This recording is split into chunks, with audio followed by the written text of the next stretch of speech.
Hello. இன்னைக்கு நம்ம ரொம்ப சுவாரஸ்யமான ஒரு ஆழமான தேடலுக்கு போக போறோம். உங்க டேபிள் மேல ஒரு சின்ன மாம்பழ கொட்டையோ அல்லது ஏதோ ஒரு விதையோ இருக்கிறத நீங்க கற்பனை செஞ்சுக்கோங்க. அத பாக்கும்போது உங்களுக்கு எப்படி இருக்கும்? உயிரற்ற, காய்ந்து போன ஒரு சின்ன கல்லு மாதிரி தானே இருக்கும். ஆமா. மேலோட்டமா பார்க்க அப்படிதான் தோணும். அதுல எந்த ஒரு ஜீவனும் இருக்கிற மாதிரி நமக்கு தெரியாது. கரெக்ட். ஆனா அந்த சின்ன வறண்ட ஓட்டுக்குள்ள பாத்தீங்கன்னா ஒரு 100 அடி உயரத்துக்கு வளரக்கூடிய ஆயிரக்கணக்கான பழங்களை கொடுக்கக்கூடிய ஒரு பெரிய மாமரத்துக்கான அத்தனை வரைபடங்களும் அத்தனை ஆற்றலும் ஒளிஞ்சிருக்கு. இத நினைச்சு பார்க்கும்போது கொஞ்சம் ஆச்சரியமா இருக்குல்ல? கண்டிப்பா. ஒரு சின்ன புள்ளிக்குள்ள அவ்ளோ பெரிய பிரம்மாண்டம் தூங்கிட்டு இருக்கு. அதான். இதே மாதிரி ஒரு விதைய போலவே மனிதர்களாகிய நமக்கும் ஒரு கட்டமைப்பு இருக்கு அப்படின்னு ஒரு தத்துவம் சொல்லுது. இன்னைக்கு நாம எடுத்துக்கிட்ட சோர்ஸ் ஸ்ரீமத் சுவாமி சித்பவானந்தர் எழுதின டெய்லி டிவைன் டைஜஸ்ட் அப்படிங்கிற ஒரு தொகுப்பு. ரொம்ப அற்புதமான ஒரு புத்தகம் அது. ஆமா. அதுல ஏப்ரல் 1ஆம் தேதிக்கான ஒரு குறிப்பத்தான் நாம இன்னைக்கு ஆழமா அலச போறோம். இன்னைக்கு நம்ம தேடலோட ஒரு ஸ்பெஷாலிட்டி என்னன்னா, எக்ஸ்பிளைன் வித் இங்கிலீஷ் டெக்ஸ்ட், பேச்சு தமிழ்ல விளக்கம் தரவும் அப்படிங்கிற ஒரு வடிவத்துல இதை நம்ம பண்ண போறோம். அதாவது அந்த ஆங்கில மூலவரிகளை அப்படியே படிச்சு அதோட அர்த்தம் மாறாம நம்ம வழக்கமான பேச்சு தமிழ்ல விவாதிக்க போறோம். எக்ஸாக்ட்லி. அந்த வரிகள்ல புதைஞ்சிருக்கிற பிரம்மாண்டமான உளவியலையும் தத்துவத்தையும் நாம புரிஞ்சுக்க போறோம். முக்கியமா நமக்குள் இருக்கிற அந்த சாத்தியக்கூறுகள், அதாவது பொட்டென்ஷியல் எப்படி வேலை செய்யுது அப்படிங்கறத புரிஞ்சுக்கிறது தான் இந்த தேடலோட நோக்கம். இந்த தலைப்புக்கு பேரு அன்ஃபோல்ட்மெண்ட், அதாவது மலர்ச்சி. இங்க அன்ஃபோல்ட்மெண்ட் அப்படிங்கிற குறிப்பிட்ட தலைப்பு பாத்தீங்கன்னா, மனித மனதையும் அதோட ஆற்றலையும் புரிஞ்சுக்க ஒரு மிகச்சிறந்த திறவுகோல் அப்படின்னே சொல்லலாம். பொதுவாவே நாம வளர்ச்சி அப்படிங்கிறத உடல் ரீதியான வளர்ச்சியாகவோ அல்லது ஒரு பொருளாதார வளர்ச்சியாகவோ மட்டும்தான் பார்க்க பழகிட்டோம் இல்லையா? ஆமா. நம்ம ஊர்ல வளர்ச்சி செட்டில் ஆனாதான் வளர்ச்சி. கரெக்ட். ஆனா அந்த ஆங்கில தொகுப்புல ஆசிரியர் குறிப்பிடுற அன்ஃபோல்ட்மெண்ட், அதாவது மலர்ச்சி அல்லது தன்னைத்தானே திறந்து கொள்ளுதல் அப்படிங்கிறது முற்றிலும் வேறான ஒரு பரிமாணம். அது எப்படி இயங்குதுன்னு புரிஞ்சுக்க ஆசிரியர் முதல்ல இயற்கையிலிருந்து ஆரம்பிக்கிறாரு. சரி. அப்போ அந்த முதல் ஆங்கில வரிய நாம கவனிக்கலாம். நேயர்களுக்காக நான் அதை படிக்கிறேன். ஆசிரியர் எழுதுறாரு, Nature at all levels is unfolding her possibilities. Because of this unfoldment, her grandeur is made evident to one and all. அருமையான வரிகள். இத நான் படிக்கும்போது இன்டர்நெட்ல நாம அடிக்கடி பார்க்கிற அந்த டைம் லேப்ஸ் வீடியோக்கள் தான் என் ஞாபகத்துக்கு வருது. ஒரு செடி வளரும் வீடியோ.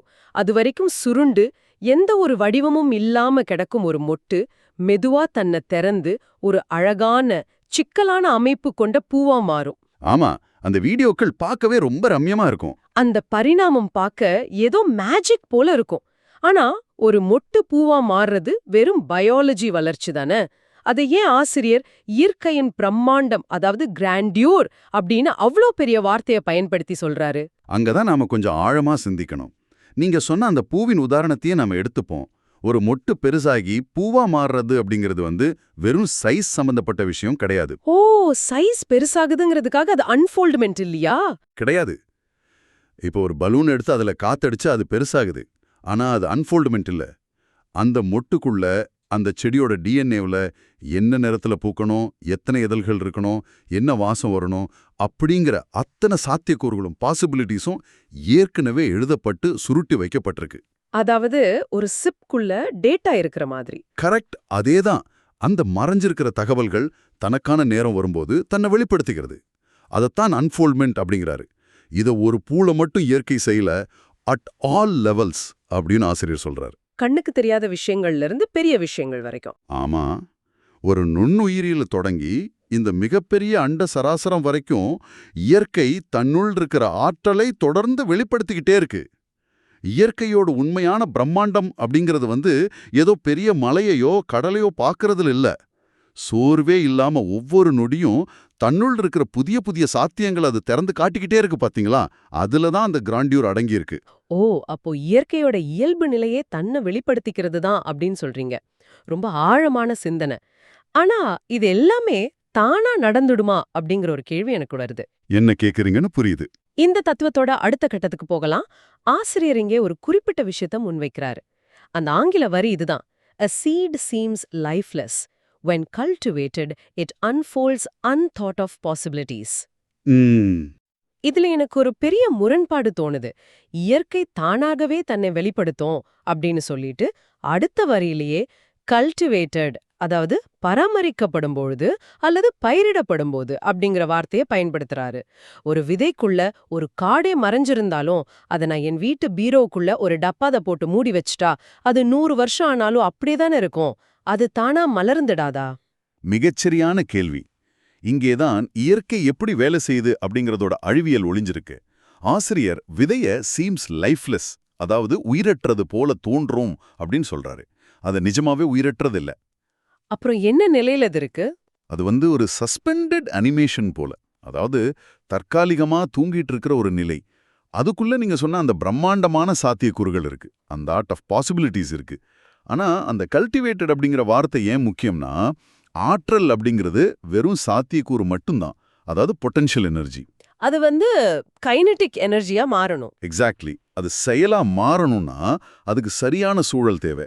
அந்த விதைக்கு தேவையான ஈரப்பதம், சரியான மண், சூரிய ஒளி இதெல்லாம் கிடைக்கும்போது தான் அந்த விதைக்குள்ள இருக்கிற அந்த பூட்டு திறக்கப்படுது. இயற்கை தன்னிடம் இருக்கிற விதைகளுக்கு அந்த சூழலை மழையாகவும் மண்ணாகவும் அமைத்து கொடுக்குது. அப்போ வளர்ச்சி அப்படிங்கிறது உள்ளே இருக்கிற ஆற்றல் அப்புறம் வெளியே இருக்கிற சூழல், இந்த ரெண்டோட கலவை அப்படின்னு சொல்றீங்க. ஆமா, மனிதர்களாகிய நமக்கும் இதுதான் முதல் படி அப்படிங்கறத சுட்டிக்காட்டவே ஆசிரியர் இந்த விதையோட உதாரணத்தை கொடுக்கறாரு. ஓ, அப்போ விதையிலிருந்து மனிதனுக்கு பயணம் செய்றாரு ஆசிரியர். இது ரொம்ப சுவாரஸ்யமா போகுது. ஏன்னா ஒரு விதைக்கு தண்ணி கிடைச்சா அது முளைச்சிடும். ஆனா மனிதர்களுக்கு அப்படி இல்லையே. கண்டிப்பா இல்ல. மனித மனம் ரொம்ப சிக்கலானது. அதான் அடுத்த ஆங்கில வரிய படிக்கிறேன்.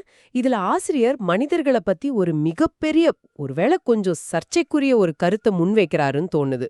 Man also does the same. Babes are all mere babes. But with the passage of time, they unfold all types, ranging from stones, blocks, and criminals up to God-man. The human unfoldment is the most comprehensive. இது ஒரு மிக முக்கியமான வரி. இத கொஞ்சம் நிதானமா பிரிச்சு பாப்போம். குழந்தைங்க பிறக்கும்போது ஒரே மாதிரி தான் இருக்காங்க. மியர் பேப்ஸ். ஒரு புதுசா வாங்கப்பட்ட ஸ்மார்ட் போன் மாதிரி வச்சுப்போம். அதுல அடிப்படை சிஸ்டம் மட்டும்தான் இருக்கும். ஆனா போக போக போக ஒவ்வொருத்தரும் ஒவ்வொரு மாதிரி மாறுறாங்க. ஆமா, அவங்க வளர்ற சூழல், அவங்க கத்துக்கிற விஷயங்களை பொறுத்து. சரி, சிலர் கிரிமினல்ஸா மாறுறாங்க அப்படிங்கிறது புரியுது. சமூகத்துக்கு கெடுதல் பண்றவங்க.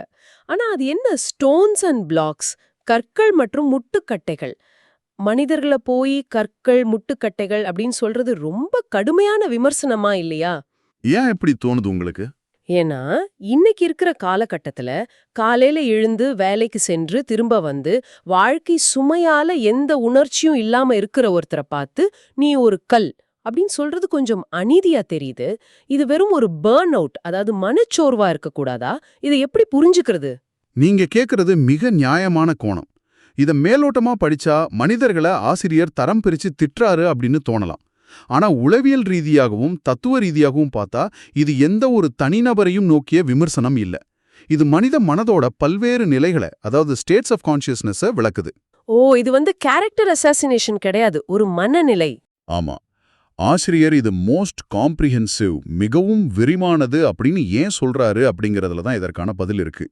ஒரு மாம்பழ விதை மாமரமா மட்டுமே ஆகும், அதுக்கு வேற ஆப்ஷன் கிடையாது. ஆனா மனித மூளைக்கு மட்டும்தான் தன்னுடைய பரிணாமத்தை தானே தீர்மானிக்கிற சுதந்திரம் இருக்கு. அதாவது நாம என்னவோ மாறப் போறோம் அப்படிங்கறத நாமே முடிவு செய்யலாம்னு சொல்றீங்களா? சரியா சொல்லிங்க. இப்போ அந்த ஸ்டோன்ஸ் மற்றும் பிளாக்ஸ் அப்படிங்கிற வார்த்தைகளுக்கு வருவோம். நீங்க சொன்ன அந்த பர்ன் அவுட் அல்லது மனச்சோர்வு அப்படிங்கிறது ஒரு தற்காலிகமான நிலை. ஆனா சிலர் தங்களை சுற்றி என்ன நடந்தாலும், யார் கஷ்டப்பட்டாலும் அதை பத்தி கவலைப்படாம எனக்கென்ன அப்படின்னு முற்றிலுமா உணர்ச்சிகளை மூடி வச்சிடுவாங்க. ஒரு மாதிரி மரத்து போன நிலை. ஆமா, உளவியல்ல இத அபாதி, அதாவது உணர்வின்மை அல்லது ஒரு விதமான டிஃபென்ஸ் மெக்கானிசம் அப்படின்னு சொல்லுவாங்க. பிரச்சனைகளை எதிர்கொள்ள முடியாம மனதை ஒரு கல் போல மரத்து போகச் செய்யறது. அதைத்தான் ஆசிரியர் ஸ்டோன்ஸ் அப்படிங்கிறாரு. எந்த அசைவும் இல்லாத நிலை. அப்போ அந்த பிளாக்ஸ், முட்டுக்கட்டைகள் அப்படிங்கிறவங்க யாரு? முட்டுக்கட்டைகள் அப்படிங்கிறவங்க அந்த மரத்து போன நிலையிலிருந்து அடுத்த கட்டத்துக்கு போய் மற்றவங்களோட வளர்ச்சிக்கும் தடையா இருக்கிறவங்க. அதாவது காக்னிட்டிவ் இனர்ஷியா அப்படின்னு சொல்லலாம். தாங்களும் புதிய விஷயங்களை கத்துக்க மாட்டாங்க, மற்றவங்க முன்னேற நினைச்சாலும் நெகட்டிவான எண்ணங்களை பரப்பி அவங்கள தடுப்பாங்க. ஓ, அதான் பிளாக்ஸ். இவங்களுக்கு கீழே தான் அந்த கிரிமினல்ஸ், சமூகத்துக்கு நேரடியாக தீங்கு விளைவிக்கிறவங்க வருவாங்க. கரெக்ட். ஆனா இந்த வரியில நாம கவனிக்க வேண்டிய மிக முக்கியமான பாசிட்டிவான விஷயம் என்னன்னா, இதே மனித மூளைக்கு, இதே மனிதனுக்கு ஒரு காட் மேனாக, அதாவது தெய்வீக மனிதனாக உயரும் ஆற்றலும் கொடுக்கப்பட்டிருக்கு. இது ஒரு மிகப்பெரிய ஸ்பெக்ட்ரம் இல்லையா? ஆமா, எந்த உணர்ச்சியும் இல்லாத கல் அப்படிங்கிற கீழான நிலையிலிருந்து எல்லோரையும் தன்னுயிர் போல நேசிக்கிற ஒரு உயர்ந்த நிலை வரை இவ்வளவு பெரிய ஸ்பெக்ட்ரம் மனிதனுக்கு மட்டும்தான் இருக்கு. இதைத்தான் அந்த வரியில மோஸ்ட் காம்ப்ரிஹென்சிவ், மிக விரிவான மலர்ச்சி அப்படின்னு அவர் பதிவு செய்றாரு. இது உண்மையிலே ஒரு மிகப்பெரிய திறப்பா இருக்கு. அதாவது ஆசிரியர் மனிதர்களை நல்லவங்க, கெட்டவங்க அப்படின்னு பிரிக்கல. மாறா, மனிதர்கள் தங்கள் மனதை எப்படி பயன்படுத்துறாங்க அப்படிங்கறத பொறுத்து அவங்க எந்த நிலைக்கு வேணாலும் செல்ல முடியும் அப்படிங்கிற அறிவியலை சொல்றாரு. ஆமா, அது நம்ம கையில தான் இருக்கு. சரி, அப்படி பார்த்தா ஒரு மனிதனுக்கு இவ்வளவு விரிவான சாத்தியக்கூறுகள் இருக்கும்போது நாம எதை நோக்கி பயணிக்கணும்? எல்லோருக்குமே ஒரு உயர்ந்த நிலைக்கு செல்லணும் அப்படிங்கிற ஆசை இருக்கும். அத பத்தி தத்துவம் என்ன சொல்லுது? இதோ அந்த தொகுப்போட கடைசி ஆங்கில வரிய படிக்கிறேன். The unfoldment of divinity is the greatest act open to mankind. Vedanta. இந்த கடைசி வரியில வேதாந்தம் என்ன சொல்லுது அப்படின்னு ஆசிரியர் குறிப்பிடுறாரு. அன்ஃபோல்ட்மெண்ட் ஆஃப் டிவினிட்டி, அதாவது தெய்வீகத்தை வெளிப்படுத்துவது அப்படிங்கிறது தான் மனித குலத்துக்கு அளிக்கப்பட்ட மிகப்பெரிய செயல் அப்படிங்கிறாரு. இத கேக்கும்போது எனக்குள்ள ஒரு தயக்கம் வருது. என்ன தயக்கம்? தெய்வீகம் அப்படின்ன உடனேயே இது ஏதோ ஆன்மீகவாதிகளுக்கும் சாமியார்களுக்கும் மட்டுமான விஷயம் போல ஒரு தோற்றம் வருது. இத தினமும் டிராஃபிக்ல பயணம் செஞ்சு, ஆபீஸ்ல பல சவால்களை சந்திச்சு, குடும்ப பொறுப்புகளை சுமக்கிற சாதாரண மனிதர்கள் எப்படி புரிஞ்சுக்கிறது? தெய்வீகத்தை வெளிப்படுத்துறது அப்படின்னா நான் என் வாழ்க்கையை விட்டுட்டு காட்டுக்கு போகணுமா? நிச்சயமா இல்ல. இதுதான் பலருக்கும் இருக்கிற மிகப்பெரிய தவறான புரிதல். வேதாந்தம் சொல்ற இந்த தத்துவத்தை நாம எந்த மதத்தோடோ அல்லது சடங்குகளோடோ தொடர்புபடுத்த வேண்டியதில்லை. இத நவீன உளவியலோட, மாடர்ன் சைக்காலஜியோட இணைச்சு பார்ப்போம். சரி. இங்கே தெய்வீகம், டிவைனிட்டி அப்படிங்கிறது ஒரு மனிதனோட மிக உயர்ந்த, மிகச்சிறந்த ஃபங்க்ஷனல் ஸ்டேட், அதாவது செயல்பாட்டு நிலை. மனித உணர்வுகள்ல தூய்மையான அன்பா, முழுமையான விழிப்புணர்வா, எந்த ஒரு பிரதிபலனும் எதிர்பார்க்காத கருணையா இருக்கிறது தான் அது. அது கேட்க நல்லா இருக்கு. ஆனா அத நடைமுறையில செயல்படுத்துறது எப்படின்னு தான் புரியல. அங்குதான் நாம திரும்பவும் அந்த கல்டிவேஷன் அப்படிங்கிற வார்த்தைக்கு வரணும். ஒரு தோட்டத்தை நீங்க சும்மா விட்டுட்டீங்கன்னா அதுல தானாகவே முட்செடிகளும் களைகளும் தான் வளரும். ரோஜா செடி வளரணும்னா நம்ம அதை தேடி பிடிச்சு செதுக்கி உரம் வச்சு வளர்க்கணும். ஆமா, அதுக்கு எஃபர்ட் தேவை. மனித மூளையும் அப்படித்தான் செயல்படுது அப்படின்னு நியூரோ சயின்டிஸ்ட் சொல்றாங்க. நமது மூளை எப்போதுமே சுலபமான வழியைத்தான், அதாவது பார்ட் ஆஃப் லீஸ்ட் ரெசிஸ்டன்ஸ் தான் தேர்ந்தெடுக்கும். கோவப்படுறது ரொம்ப சுலபம், ஒருத்தரை பார்த்து பொறாமப்படுறது சுலபம், எனக்கு என்ன அப்படின்னு கல்லு மாதிரி இருக்கிறது சுலபம். ஏன்னா இதுக்கு எந்த ஒரு மன முயற்சியும் தேவையில்லை. அது டிஃபால்ட் மோட் அப்படின்னு சொல்லலாம். கரெக்ட். ஆனா ஒருத்தர் தவறு செய்யும்போது அவரை பொறுமையோட கையாள்றது, மற்றவங்களோட கஷ்டத்தை புரிஞ்சுக்கிட்டு உதவி செய்யறது, சுயநலம் இல்லாம சிந்திக்கிறது, இது அனைத்திற்கும் ஒரு மிகப்பெரிய கான்ஷியஸ் எஃபர்ட் தேவைப்படுது. அதாவது சுய நினைவோடு கூடிய முயற்சி. நரம்பியல் ரீதியா பார்த்தா நாம இப்படிப்பட்ட நல்ல முடிவுகளை எடுக்கும் ஒவ்வொரு முறையும் நமது மூளையில புதிய நரம்பு பாதைகள், நியூரல் பாத்வேஸ் உருவாகுது. அந்த சுய முயற்சியின் மூலமா நமக்குள்ள தூங்கிட்டு இருக்கிற அந்த உயர்ந்த பண்புகளை, அந்த தெய்வீகத்தை நம்ம வெளிக்கொண்டு வரோம். தானா நடக்காத ஒன்ன மனிதன் தன் சுய முயற்சியால தன் மனதை கல்டிவேட் செஞ்சு சாதிக்கிறதால தான் வேதாந்தம் இத த கிரேட்டஸ்ட் ஆக்ட், மிகப்பெரிய செயல் அப்படின்னு கொண்டாடுது. வாவ்! இத நீங்க எப்படி தொடர்பு படுத்துறீங்க அப்படிங்கிறது மிக ஆச்சரியமா இருக்கு. அதாவது தெய்வீகம் அப்படிங்கிறது வெளியிலிருந்து நமக்கு வர ஒரு சக்தி அல்ல, அது நமக்குள்ளேயே இருக்கிற ஒரு ஆப்ஷன். அதை தேர்ந்தெடுக்கிறது தான் மனிதனோட மிகப்பெரிய செயல். ஆமா. ஒரு கார்ப்பரேட் மீட்டிங்ல கோவம் வரும்போது அந்த இடத்துல பொறுமைய கையாளுறது கூட ஒரு வகையான அன்ஃபோல்ட்மெண்ட் ஆஃப் டிவினிட்டி தான் அப்படின்னு சொல்றீங்க. இது மிகவும் நடைமுறைக்கு உகந்த ஒரு சிந்தனை. கண்டிப்பா. அன்றாட வாழ்க்கையில நாம செய்யற சின்ன சின்ன நல்ல தேர்வுகள் எல்லாமே மலர்ச்சி தான். இதுவரை நாம விவாதித்த இந்த ஆழமான விஷயங்களை இப்போ ஒரு சுருக்கமா பார்ப்போம். முதல்ல இயற்கையோட பிரம்மாண்டம் அப்படிங்கிறது அது தொடர்ந்த தன்னுள் இருக்கிற ஆற்றலை வெளிப்படுத்திக்கிட்டே இருக்கிறது அப்படிங்கறத பார்த்தோம். ஆமா.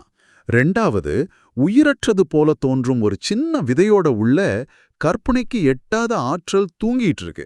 ஆனா அதை சரியா கல்டிவேட் செஞ்சாதான் அந்த ஆற்றல் வெளிப்படும் அப்படிங்கிற அறிவியலை புரிஞ்சுக்கிட்டோம். அதுக்கப்புறம் மனித மனம் அப்படிங்கிறது எவ்வளவு விரிவானது, அதாவது காம்ப்ரிஹென்சிவ். எந்த முயற்சியும் செய்யாம விட்டா அது எப்படி மரத்து போன கல்லாகவோ மத்தவங்களுக்கு தடையான முட்டுக்கட்டையாகவோ மாறிவிடக்கூடும் அப்படிங்கிறத உளவியல் ரீதியா அலசினோம். சரியா சொன்னீங்க. இறுதியா நமது மூளையோட அந்த இயல்பு நிலைய தாண்டி கான்ஷியஸ் எஃபர்ட் எடுத்து நமது நற்குணங்களை வெளிப்படுத்துறது தான் அந்த தெய்வீக மலர்ச்சி, அதாவது அன்ஃபோல்ட்மெண்ட் ஆஃப் டிவினிட்டி அப்படிங்கறதையும், அதுதான் ஒரு மனிதனால செய்யக்கூடிய மிக உயர்ந்த செயல் அப்படிங்கறதையும் புரிஞ்சுக்கிட்டோம். மிகச் சரியா தொகுத்துட்டீங்க. இந்த முழு விவாதத்தோட மையப்புள்ளியே இதுதான். நாம யாருமே ஒரு முற்றுப்பெற்ற படைப்பு, அதாவது ஒரு ஃபினிஷ்டு ப்ராடக்ட் கிடையாது. நாம எல்லோருமே தொடர்ந்து மலர்ந்துகிட்டே இருக்கிற ஒரு தொடர்கதை. நமக்குள்ள இருக்கிற அந்த சாத்தியக்கூறுகளை, பாசிபிலிட்டிஸை நம்ம எந்த திசையில செலுத்துறோம் அப்படிங்கிறது நமது தினசரி தேர்வுகள்ல, டெய்லி சாய்ஸஸ்ல தான் இருக்கு. முற்றிலும் உண்மை. இப்போ இதை கேட்டுக்கிட்டு இருக்கிற உங்களை பார்த்து கேட்கிறேன், உங்களை நீங்களே ஒரு விதையா உருவகப்படுத்திக்கோங்க. உங்களுக்குள்ள எந்த வகையான ஆற்றல், எந்த வகையான பாசிபிலிட்டி தூங்கிக்கிட்டு இருக்கு? உங்க ஆபீஸ்லயோ, குடும்பத்திலயோ, உங்களை சுற்றியுள்ள சமூகத்திலயோ நீங்க எப்படிப்பட்ட மலர்ச்சியை வெளிப்படுத்திக்கிட்டு இருக்கீங்க? இது ரொம்ப முக்கியமான ஒரு சுய பரிசோதனை. ஆமா, உங்க மனதை நீங்க தினமும் எப்படி கல்டிவேட் செஞ்சுகிட்டு இருக்கீங்க? இது நாம் ஒவ்வொருத்தரும் ஒரு முறை அமைதியா உட்கார்ந்து சிந்திக்க வேண்டிய கேள்வி. கண்டிப்பா. இந்த தேடலை முடிப்பதற்கு முன் உங்க சிந்தனைக்காக ஒரு ஆழமான, அதே சமயம் கொஞ்சம் எச்சரிக்கையான ஒரு கேள்வியை விட்டு செல்ல விரும்புறேன். நம்ம முன்னாடியே பார்த்த மாதிரி, ஒரு செடியை வளர்க்காம அப்படியே விட்டுட்டா அது வெறும் செடியாகவோ அல்லது விதையாகவோ அப்படியே இருந்துடும். ஆனா மனித மனம் அப்படிப்பட்டதல்ல. அது தொடர்ந்து மாறிக்கிட்டே இருக்கிற தன்மை கொண்டது. உண்மைதான். ஒருவேளை நாம நமது நற்குணங்களை, நமக்குள்ள இருக்கிற அந்த உயர்ந்த பண்புகளை சுயமுயற்சி எடுத்து கல்டிவேட் செய்யாம விட்டுட்டா என்ன ஆகும்? நாம எந்த மாற்றமும் இல்லாம அப்படியே ஒன்றுமறியாத குழந்தையாகவே, மியா பேப்ஸாகவே தங்கிடுவோமா? அல்லது நல்லதை நோக்கி எந்த முயற்சியும் எடுக்காத காரணத்தினாலேயே நமது மனம் இயல்பாகவே நெகட்டிவ் எண்ணங்களை நோக்கி ஈர்க்கப்பட்டு, நாம அறியாமலேயே எந்த உணர்ச்சியும் இல்லாத அந்த கற்களாகவும் முட்டுக்கட்டைகளாகவும் என்ற கீழ்நிலைக்கு சென்று விடுவோமா? இது ரொம்ப ஆழமான ஒரு எச்சரிக்கை. ஆமா, முயற்சி செய்யாம இருக்கிறது அப்படிங்கிறது நம்மை நாமே அழித்துக்கிறதுக்கு சமம் இல்லையா? இதை இன்னைக்கு கொஞ்சம் ஆழமா சிந்திச்சு பாருங்க. மீண்டும் ஒரு அற்புதமான மூலப்பொருளோட அடுத்த அலசல்ல சந்திப்போம்.